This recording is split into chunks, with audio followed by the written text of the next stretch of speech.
Hi friends, ఇప్పుడు 5వ తరగతి జాయిన్ అవుతున్నటువంటి విద్యార్థులు వచ్చే సంవత్సరం అంటే 2026-27 విద్యా సంవత్సరానికి 6వ తరగతి నవోదయ కోసం అప్లై చేసుకోవాలనుకుంటే 29 జూలై లోపు అప్లై చేసుకోగలరు.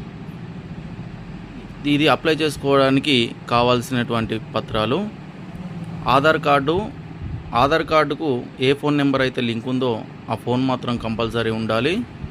ఓటీపీ వస్తుంది.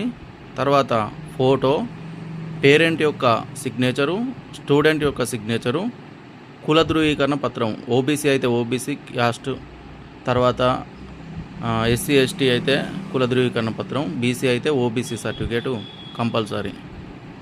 సో ఫ్రెండ్స్, ఎవరైతే next year 6th class admission నవోదయలో పొందాలనుకుంటున్నారో 29 జూలై లోపు అప్లై చేసుకోగలరు. Thank you.